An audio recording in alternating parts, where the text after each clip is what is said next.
Hey again, Franklin West. Here is the last video in this three-part series about how to factor trinomials back into their binomial counterparts. This one is all about the thinking and doing that's needed in order to factor trinomials that have negative terms within them. So either the middle and last terms are both negative or only one of those is negative. So now we've got to bring in our negative numbers into our thinking, and I'm going to show you how that's done. So here is the last part of this part 3 series on understanding the connections and thinking when it comes to factoring trinomials and understanding their relationship to distribution. So this one is about doing this work when there are negative terms in the trinomial. So if you take a look at the bottom of the screen, there's a trinomial listed. X squared minus 15x plus 50. So this is what I mean. It's because this is a negative term, the negative 15x, that this is the same kind of thinking we did in the last video, but we just have to make sure we're solid in our arithmetic facts with adding and subtracting positive and negative numbers, and when we multiply positive and negative numbers. So I'm just trying to separate the two out so you can get isolated practice where you need it. Okay, so we're still in that thinking realm where we're trying to think of two numbers that add a certain way and multiply in a certain way. So sum is all about the result from an adding experience, and product is the result from a multiplying process. So if we have negative 10 plus negative 1, that should get us a total of 11 negatives. So negative 11 is our result there. What happens when you multiply negative 10 and a negative 1? Well, negative times a negative will be positive, so we should get a positive 10. Here, if we have negative 2 plus 6, that's really, you could reorder that, and you could think of that as 6 minus 2. As long as the 6 stayed positive and the 2 stayed negative, you could actually change their order in relationship to each other. Either way, you should get a positive 4 as a result. But when you multiply negative 2 and a positive 6, you should get a negative 12. Negative 9 plus 10 should get us a positive 1 when we add them together. And then negative 9 times positive 10 should get us a negative 90. Negative 1 plus negative 9, a total of 10 negatives, so negative 10. That'd be the same if I just wrote negative 1 subtract 9. That would also be negative 10. So the fact that there's two signs here might make it a little easier, but just keep in mind that negative 1 subtract 9 is the same thing as adding the two negatives together. If we take negative 1 times negative 9, we should generate a positive 9. 6 subtract 4 is 2, but 6 times negative 4, that is a negative 4. 6 times negative 4 is negative 24. Negative 5 plus negative 8 is negative 13, and two negatives multiplied together is positive. So negative 5 times negative 8 should get us a positive 40. So that was the forward thinking. Now this is the type of thinking we're doing in the problems, which is just undoing this. So that's why I always show this one first, to remind us of an avenue we're probably more comfortable with, and that we're just going in the reverse now. So now what we're provided in this table are the sums and the products in a purposeful pair, and asking ourselves, well, what are the two numbers that made these two numbers show up? So I need two numbers that add to negative 1 and multiply to negative 56. So this is not just looking at two numbers solely, it's looking at numbers and the signs of those numbers, and if the signs are positive or negative. So let's see, I need two numbers that have a difference of a negative 1, which means to me that these are two numbers in counting order, like how 6 and 7 are one away from each other. So then if I had done 6 subtract 7, so a positive 6 and a negative 7, I can get a negative 1. So anytime I see the sum is a 1, it tells me I'm looking for numbers that are right next to each other in counting order. But I need these two numbers to also multiply to 56. So notice I'm just suspending my focus on the negatives just for a moment. Two numbers that result in a difference of 1 and a product of 56. Well, I'm going to come up with 8 and 7, but I have to tweak that a little bit because I have to consider the signs now. So if the result of 8 and 7 adding together gets me a -1, well, that means it's a -8 and a +7, right? So that when they combine, I get us a -1. And that way, when I multiply them, I get a negative. So notice 8 or 7 could have been negative, and I will get a -56, but it was the sum result that really clues me in on which one has to be negative.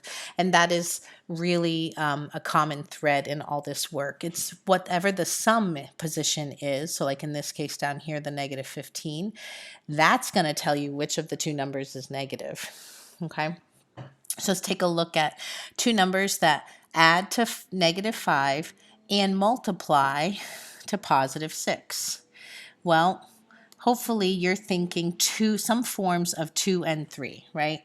So some forms of 2 and 3 will add to a 5 and multiply to a 6. But we need to multiply to a -6, or sorry, multiply to a +6 and add to a -5. So that means the 2 and the 3 have to be negative, because notice -2 plus -3 is -5, but -2 times -3 is +6. Yeah, so see the thinking that's coming through here? And then the last example, two numbers that add to -6 and multiply to a +8. So this is also a pretty common thing to be aware of. If you have two numbers adding to make a negative and they also multiply to a positive, chances are both numbers are negatives, because two negatives when they multiply will make a positive. And if you add negative numbers to each other, they will make numbers that are more negative. So hopefully you see 2 and 4 are in here. And so let's just clean up what's positive and what's negative. Well, it's going to be a -2 and a -4, because -4 and a -2 combine to a -6. But when you multiply them, you get a +8. Okay, so just to recap down here, remember how we created this trinomial? It was from two binomials being multiplied together. So this one, I'm going to type them this time. That x squared is from a product. It's from multiplying. So was the 50. It was from multiplying the last two positions in the binomial, these two, multiplied to make the 50, and these first two positions multiplied to make the x squared.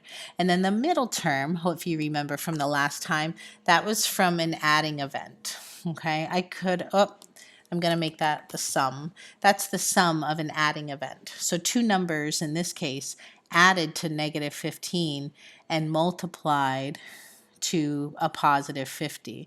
So I'm just going to actually slide the check over out of the way, because I want to make sure I have this important question. So the question you have to ask yourself when doing this work is, what two numbers add to -15 and multiply to +50? Okay, so let's ask ourselves that. So I need two numbers that multiply to 50. Well, the first ones that come to mind are 5 and 10, right from the times table. And 5 and 10 can get me a 15. But I have to make sure that I get a -15, and that could only happen if it was a -10 and a -5. And that is actually going to work here, because notice -10 times -5 will get me a +50. And this product, that is x squared, its factors came from these first positions. So this right here is a fully factored form of that trinomial. The check is just so you can see that cyclical nature we talked about in video 1, where the recognition that you can move from factor to distribution and back again by just undoing those processes, right? You can kind of move in a circle. So if we had to check our work just to make sure that we factored correctly, well, we would set up a distribution, okay? So notice a factored problem its answer looks like a distribution problem. And in a distribution problem, its answer will look as a factored problem, or a problem you're supposed to factor. So if we go and do our distribution, you're going to do x times x, and x times -5, -10 times x, and -10 times -5. So this should generate for us 4 terms as we've been practicing. So x times x is x squared. X times -5 is -5x.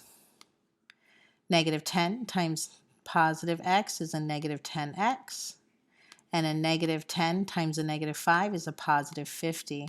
So notice x squared and 50 came from product steps, right, from multiplication steps.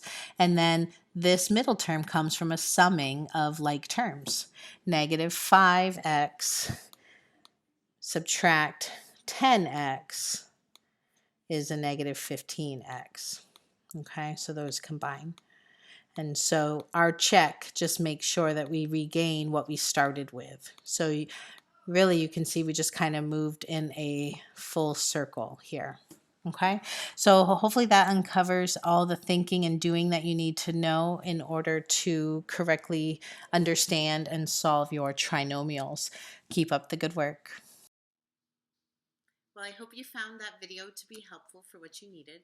Never hesitate to reach out to let me know how you're doing and what topics you would like to see next. And as always, do your best, get your work done. You're all wonderful people. Have a great day.